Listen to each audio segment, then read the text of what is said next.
You're watching Sun TV, broadcasting to the world from studios in Providenciales, in the beautiful by nature Turks and Caicos Islands. Sun TV, your source for real news as it happens.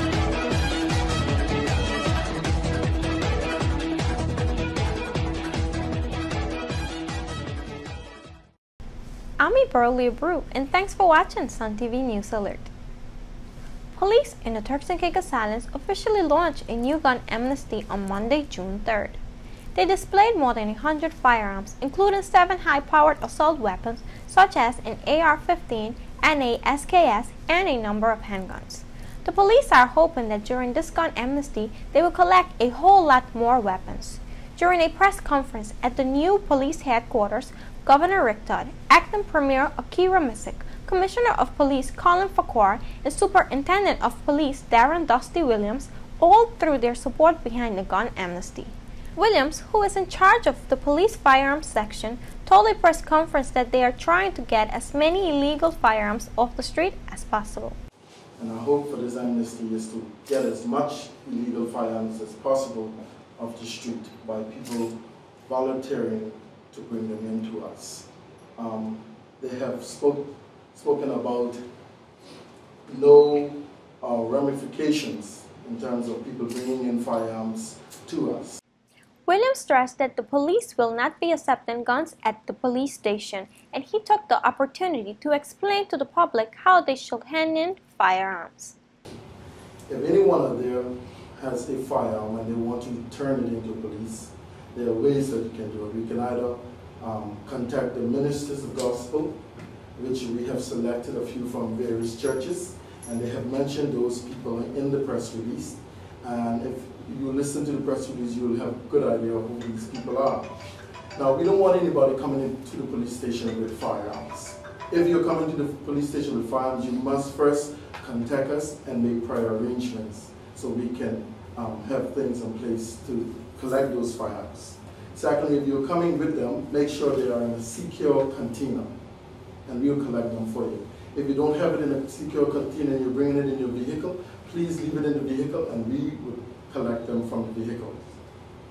If you intend to invite a police officer to your home to collect any firearm, please do not approach the police. First of all, make prior arrangements with us and we will tell you how and what time to come for these firearms. We will come for these firearms. We don't want anybody coming to their doors with firearms. Please leave the firearms in a visible area that we can see it and we will collect it. These are all for safety purposes. All of the information from the firearms will be recorded. We have special forms that we'll take them on just for our records and make sure that they are properly recorded in our system. Secondly, you'll see a whole 2 tables of displays, and believe me, these are just a little of what we have. All right, these are displays from people who volunteered over the years to bring in firearms, and we have the next display over there of police officers who covered these firearms. Some of them have already been before the court, and we have many more that is pending court cases. So it tells you that people do believe in turning in, they do turn in firearms to us. Currently on display here, we have about, start back to me, Kevin.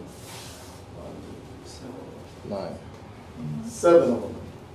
And, yeah, these are high caliber weapons, so that carries high ammunition such as shotguns, and we have on the end there, we just collected that firearm recently. Albert, just lift it up so they can see the SKS. We just got this off the street a few weeks ago.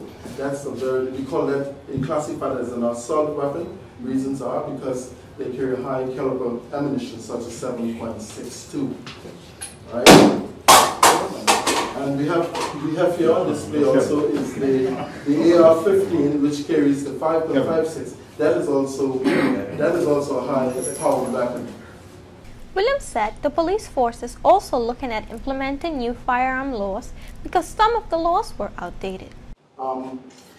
Secondly, we are looking at different laws in respect to firearms at this moment. I know the government had recently just give us a stiffer penalties in terms of firearms. But if you look at our daily activities, you will see that people are still committing offenses with firearms. So therefore, that tells you that we have a lot more firearms on the street. You might ask the police, what are we doing in terms of combating these firearms? We have different measures in place. First, we have the penalties, the current penalties that are much stiffer than we had in the past. And secondly, we are reviewing all of our license processes. Third, we are reviewing laws in respect to firearms and firearm offenses. There are some laws that I think should be on the book that are not there, and we have people committing these offenses, and so we have to make sure we include these laws that are there, that are not there. Commissioner of Police Colin Farquhar also responded to critics who said that the gun amnesty was a sham because any firearms that are handed in will be tested by police. The commissioner said he is being realistic. Well, I don't know what you mean by a setup. One of the things that we have to do is we have to properly investigate any firearm that comes in our possession. So the question is a career criminal going to bring in a firearm that was used in a murder and turn it in, and then we're going to destroy it without even checking it? Well, I think we need to be realistic, and we can't be naive. So all the firearms that come in, we're going to do some kind of ballistics testing. And we do that with any of the firearms that we have, any of the ones that we recover, and it's just to do a proper investigation, because perhaps that firearm was used in a murder, a homicide, in another jurisdiction, or may have even been used here. So I think we do need to be realistic. The idea of the amnesty is to allow people that illegally possess a firearm to bring it in without any charges laid against them. So it's about being realistic. So I put the question back to people too. So you're saying that if somebody turns in a firearm, we shouldn't ballistically test it, and it may have been used in a homicide that may link somebody to a criminal activity that happened. So it's about being realistic. So now the question is, well, will somebody bring it in because they're afraid it may have been used in a crime? Well, again, if it was used in a crime, that's fine. We'll investigate it. We'll find the person responsible for doing that crime. It's not necessarily the person that has the pistol or the firearm. So it's about just due diligence. It's about the police doing their job, about investigating. But the primary focus on this is to have people turn in their firearm that they've come into possession of, and now they have it illegally. So it's about the illegal possession. So. Governor Rick Dodd also added his voice to the gun amnesty debate. He stressed that there is no trick to the amnesty. Todd said he has no doubt that the amnesty will be a success. We have there's a saying in Britain, it does exactly what it says on the tin. Now, an amnesty, it says on the tin, amnesty, and that's exactly what it is. So anyone who brings a firearm, legal or illegal, to the police can hand it over, and there will be no consequences for them for the possession of that weapon, legally or illegally. And the aim of this is there's no trick, it's exactly what it says on the tin. It's simply meant to get firearms off the streets. Now, as I said, we are a low crime country, doesn't mean we're a no crime country. My personal view is that any number of guns is too many, and I think many people in the community would welcome the fact that we are working with people to have fewer guns on our streets. Now, we all know that TCI is a low crime country. In fact, we've been producing statistics later this week to show that crime in the first quarter of this year is actually lower than the first quarter of last year, and robberies and burglaries are down. But there have been, we all know, some serious crimes on TCI, and as I always say, and the Commissioner will say the same thing, the fact that TCI is a low crime country doesn't mean it is a no crime country. So we have a responsibility, government, Governor, Police Commissioner, the community, to work together against crime. And the particular point of the initiative which we're carrying out now is there is going to be an amnesty. We want to get guns off the streets, so therefore anyone who has a firearm and they want to get rid of it, they can do that without any consequences because there will be an amnesty for them. I also want just to address the concern that maybe this amnesty won't achieve anything. Well, the answer is I think it will. Certainly, even if it achieves only a small number of firearms, that is a success. But if you look at the display of firearms here today, you can see how successful the police have been at recovering firearms from people voluntarily, and also in recovering firearms themselves. and we can all be very pleased that these firearms here are off the streets. So the amnesty is about getting guns off the streets to keep our country a low-crime country. Acting Premier Akira Missick encouraged residents of the Turks and Caicos Islands to take advantage of this amnesty. As His Excellency the Governor said, the Turks and Caicos is a low crime jurisdiction, and the whole point of the amnesty is that even if we get one gun off of the streets, it's better for us as residents, but it's also better for the police in carrying out effective policing.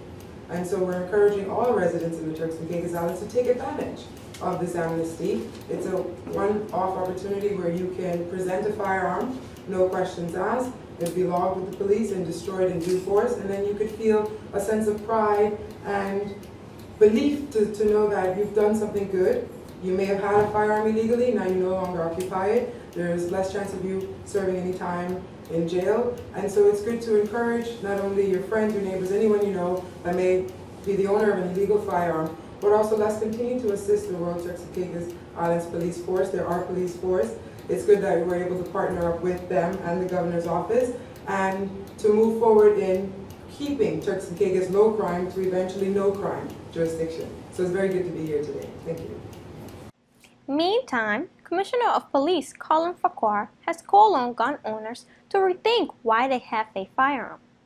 He is of the opinion that the Turks and Caicos Islands should move towards being a cashless society instead of people carrying guns. But it's also to encourage people who have acquired firearms over the years because of a need, because some business owners have expressed a concern for their safety because they're taking cash from their business to the residents and then to the banks. And so what we're also encouraging is people to reflect on the reason why they have the firearm and can they find a better method of taking their money to the bank. So we're encouraging people to become a cashless society. So use your debit card, use your credit card. So businesses need to rethink how they're doing things. So society needs to change a little bit from being a cash society to cashless. And also what we're encouraging is use your security companies. The security companies have really improved over the years. They have better training, they have better equipment. There's always a question of the cost, but people have to be reminded that cost can be embedded in the cost of the product. It's more important for people's safety and security that maybe they use security companies. So that's the other reason we want people to rethink why they have their firearm, and if they don't need it, turn it in. I'm Burley Abreu, and thanks for watching Sun TV News. Join us again tomorrow when we bring you real news as it happens, directly to your computer or mobile device.